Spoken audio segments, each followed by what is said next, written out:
Hello, welcome to Wily Bar, and today I want to show you how I, do 45 degrees for a picture frame, or any frame for that matter. Basically 4 bits of wood joined together with a 45 degree join. And I have actually done a video in the past of me doing 45s using this DeWalt radial arm saw and a jig. Works perfectly fine, except you can get on some saws, this isn't too bad, the blade's actually really good in there, but on some saws you can get a bit of break out in there, and you're never going to get a finish like you would do on one of these.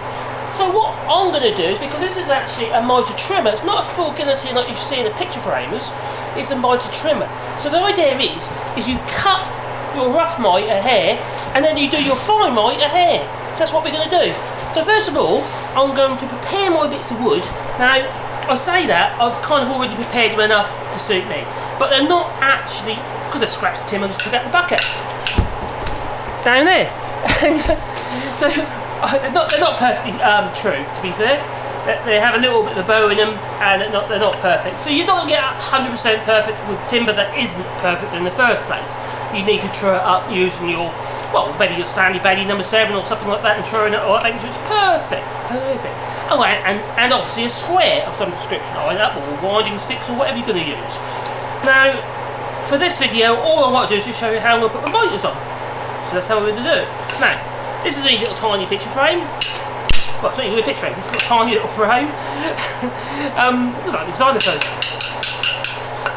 And basically, I'm just going to create 4 mitre joints. So let's do that now.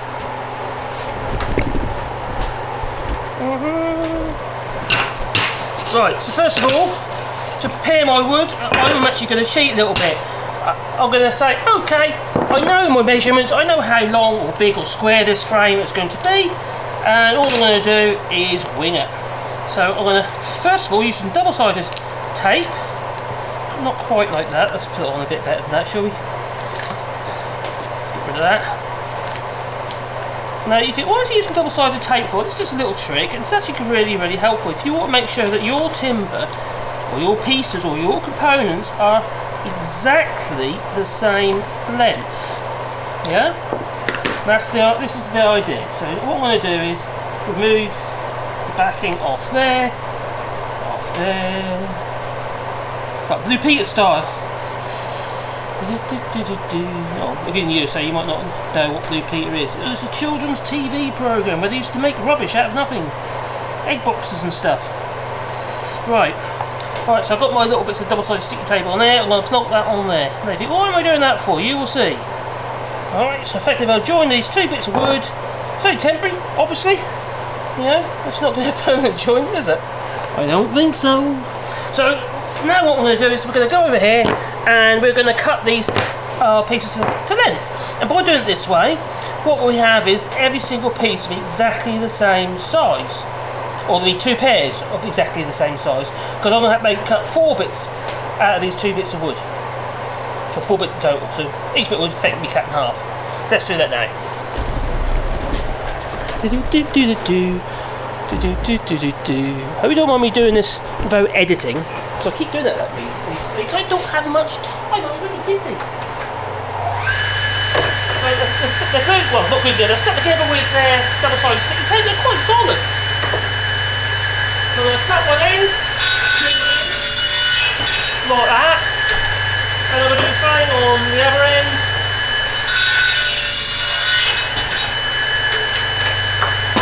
And then I'm going to cut down the middle. Obviously, if you've got a certain size you want it to be, you're going to obviously want to measure it. But I'm just winging it. All I know is I can have a pair of that size and a pair of that size.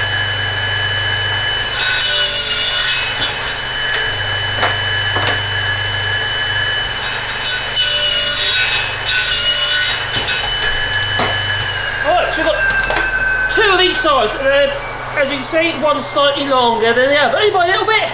But basically what I've got now is I've got 2 bits that size and 2 bits that size. You can mark them, you know, use a pencil. Not like a friend that I want to do, so you can just do this on the outside or something, just so you can match them up. Or put a number on, or even a letter, maybe your birthday. So we've got 4 bits of wood, all cut relatively the same size, or 45 degrees on there, but there's no guarantee that those 45s are going to be perfectly at 45 using a miter box. So what we use is this tool over here. Now what I'm going to try and do is I'm going to bring you in a bit closer, I think, if that's possible. Da, da, da. I should have thought this through, shouldn't I? And extended my legs before. Da, da, da, da, da. There we go. I'll bring you down. Aha, there we go. I've already sharpened this up. Oh, don't go away. You still there? Yeah, you're still there. And this little machine here, this guillotine, you pull the handle backwards and forwards and the blade slices the mitre. So what we're going to do is we're going to trim these miters using that. Let's say for instance these are a bit rough, because that's such a good saw that is, and the blade's quite nice. They're quite nice clean miters anyway, but this is for the purpose of demonstrating this little tool here. So what I'm going to do is obviously, well, what I'm going to do is I'm going to put them trim the ends, but you might want to have a mark on there so you know exactly the length it has to be. So when you do your pre-cuts, so you cut into length and what have you, using the miter saw, you will obviously want to leave a little bit of extra room. But I don't want to do that. All I want to do is trim the ends. So I'm just showing you two techniques here. One is the trick with the double-sided sticky tape, but also the fact that this little tool here can slice through the end of your piece of oak with ease. Now that is, oh god, that's really smooth now, really smooth. And then we can do the same on the other end. So we're squaring up and making sure it's 100% 90 degrees as well to the table. Double check we've got my contact all along. We haven't. I need to do a little bit more on that one. So that would tell me that my DeWalt over there, or DeWalt radial arm saw, is perfectly true, because I know this is. Because I just set it all up and it works a treat. That's beautiful. Beautiful! As Burns Matthews would say. He's dead now, I think. Anyway, there we go. Let's not turn on this one. Oh, I'll try to take a bit much off that side. To show you what I'm taking off, is like these little shavings. End grain shavings. Do the same on the other end.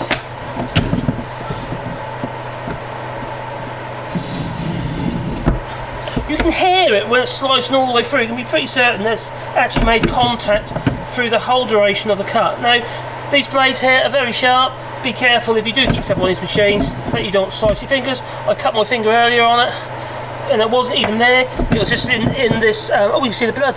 That's by blood. Because what happens is these guards here should really go over the top of the blade. So these pointy ends here that are really, really sharp, they can't hurt you. To me, that's a little bit silly.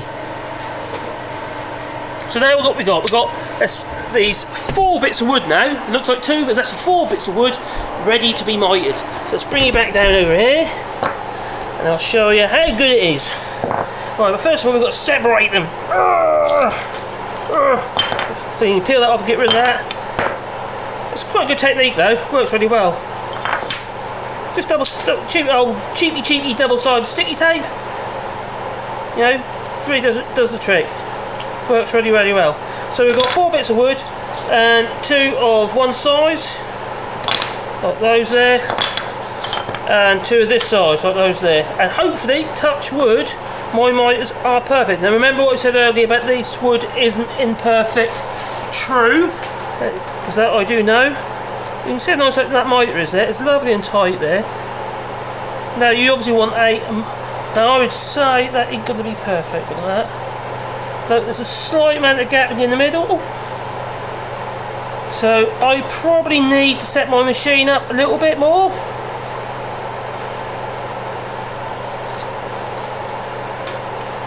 The other thing that can happen, it can move while you're actually using it, which is a bit annoying. I mean the actual the fence.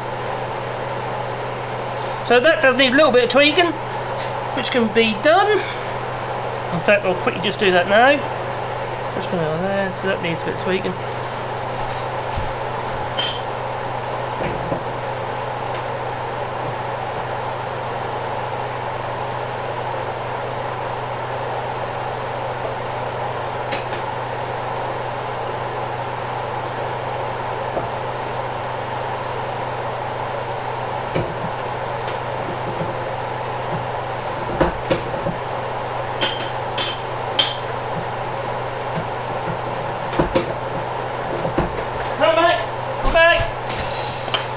hopefully that'll be a bit better.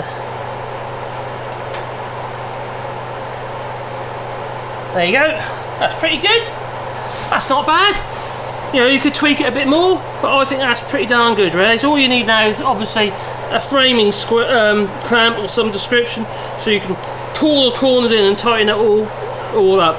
Now, this one ain't perfect, but you know, you could tweak that a little bit. You can see there's a little bit of rock in it. Only a small amount. Some people they might not be that worried, but I think it'd be worthwhile just a little bit of tweaking on the actual guillotine, and you'd get there. But also, you also got to remember that there's a possibility that the wood itself is not true. Well, I know this wood's not true, so I've got to be a little bit careful. I don't really want to set the machine up to this timber. Anyway, that just shows, it just demonstrates that little machine in the sense that it works, and it does make life a lot easier, and the actual cuts are really, really fine, because you can't really fault that. If I bring one up close, whoa, you back? Let's put that leg down. It's on the wonk. Right, you can't really fault that in a sense if you look at that, how fine the actual cut is, because it is literally a shaving. Yes, you could do that with a decent low angle plane, but it would require a lot of skill. You might have it, you might not, you might be a beginner. But yeah, so there you go, that is it. That is the lovely finish that you get on every single mitre with the guillotine or the mitre trimmer. Anyway, I hope you liked my little video, and I hope it was of use to you. And the whole point about it is that it's a machine that I've had for a little while now. I inherited it from my father, and he had it for a few years previous. It's not that old really, but it's probably 4 or 5 years old. And that particular one's from Axminster in the UK, but it's exactly the same as what you find. Well, it's exactly the same model. It's still a Taiwan import, but it's also sold under Rockler in the USA, but also Rockler and what's the other one? Grizzly and Rockler also sell that machine. So varying prices. I find that the Rockler one is the cheapest, but it is the same machine. The blades are high-speed steel, and it does a nice job. You just need to tweak it a little bit until you get absolutely perfect what you'll be doing with it, and then you'll be way ahead of anyone else out there trying to do it by hand, because that takes a long time. Anyway, while you're here, give us a like and subscribe, and maybe click the little bell icon, because then you get a warm fuzzy feeling in your pocket. That we may upload another video. Anyway, thank you for watching. That don't work.